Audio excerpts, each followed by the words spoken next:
নমস্কার সবাইকে, আপনারা দেখছেন স্মার্ট নলেজ ইউটিউব চ্যানেল। আজকে বন্ধুরা কিন্তু সুপ্রিমে কয়েকটি মামলা শুনানি হয়েছে। তো বিশেষ করে এই যে মেয়াদ বৃদ্ধি, তো একটা গুরুত্বপূর্ণ আপডেট উঠে আসছে। অবশ্যই বন্ধু ভিডিও সম্পর্কে দেখুন, শেষ পর দেখুন। চ্যানেল নতুন দর্শক অবশ্যই চ্যানেলটিকে সাবস্ক্রাইব করে দেবেন। আপনারা অবশ্যই শিখতে পাচ্ছেন ডেইলি কোর্স লিস্ট সম্পূর্ণ ডিটেলস রয়েছে। Court number 12 honourable mister justice Sanjay Kumar sir, honourable mister justice ওলকানাতে। তো টাইম এখানে দেওয়া রয়েছে।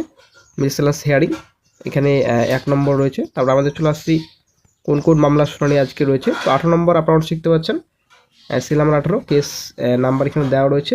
Petitioner respondents West Bengal central school service commission versus Subir Sarkar. তো তারপর পিটিশনার অ্যাডভোকেটস প্রীতিকা দ্বিবেদী। তো সম্পূর্ণ এখানে ডিটেলস রয়েছে। তো আশা করি আপনারা এইটাকে ভালোভাবে চেনেন। তো এই মামলাটি কিন্তু বিশেষ করে এই যে গত 5ই December justice Amrita Sinha ma'am একটা অর্ডার দিয়েছিলেন। তো সেই অর্ডারকে চ্যালেঞ্জ কিন্তু সুপ্রিমের দ্বারস্থ হয়েছেন কমিশন। একটা গুরুত্বপূর্ণ আপডেট। তো এই যে এজ রিলেকশন ব্যাপার আশা করি আপনারা জানেন। তো টেন্টের মধ্যে যদি না পড়ে এজ রিলেকশন দিয়ে কে বুঝতে পারবে, একটা গুরুত্বপূর্ণ নির্দেশ দিয়েছিলেন বিচারপতি অমৃতা সিনহা। তো সেই নির্দেশকে চ্যালেঞ্জ করে কমিশন কিন্তু সুপ্রিমের দ্বারস্থ হয়েছে। তো এখানে সম্পূর্ণ ডিটেলস রয়েছে। তো ওয়েটিংটাও কিন্তু এখানে চান্স পাবেন, সেটাও কিন্তু বলেছেন। তো সম্পূর্ণ ডিটেলস এখানে রয়েছে। তো আজ কিন্তু কয়েকটি মামলার শুনানি রয়েছে। বিশেষ করে চলে আসছি আমরা এই মেয়াদ বৃদ্ধি।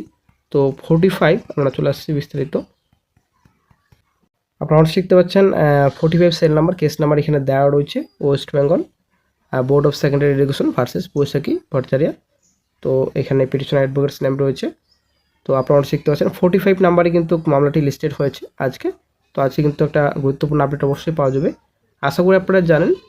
তো কমিশন কিন্তু 31শে ডিসেম্বরের মধ্যে নিয়োগ প্রসেস কমপ্লিট করতে পারবে না, এটা কিন্তু পরিষ্কার, ঠিক আছে। তার জন্য কিন্তু মেয়াদ বৃদ্ধি করার জন্য সুপ্রিমে দ্বারস্থ হয়েছেন, ফাইল করেছেন কিছু মডিফিকেশন চেয়ে।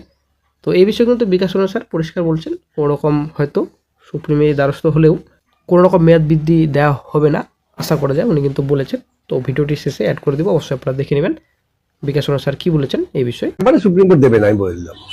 তো এই মামলার সঙ্গে আপনারা ওটা শিখতে চান 45। তো 45(1) এখানে এই মামলার সঙ্গে আরও কিছু ম্যাটার কানেক্টেড রয়েছে। 45(1) তারপর 2 রয়েছে, 3 রয়েছে।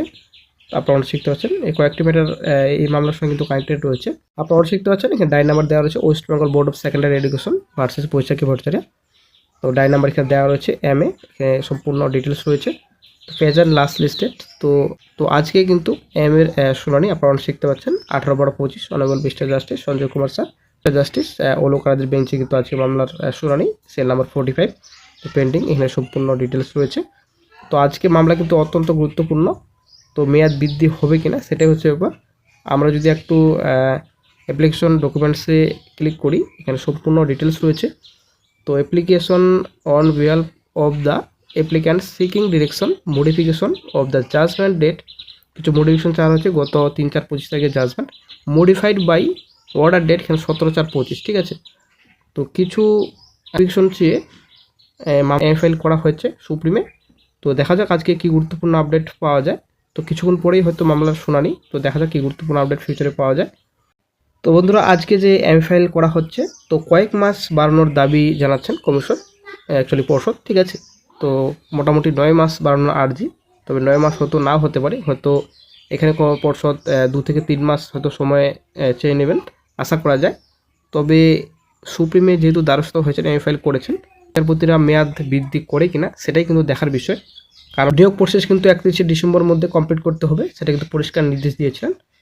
তো সেই মতো কিন্তু 31শে ডিসেম্বর মধ্যেই কমপ্লিট করার জন্য কিন্তু দ্রুত পদক্ষেপ নিয়েছেন কমিশন, কিন্তু কোনো মতে কিন্তু সফল হয়ে উঠতে পারেনি কমিশন।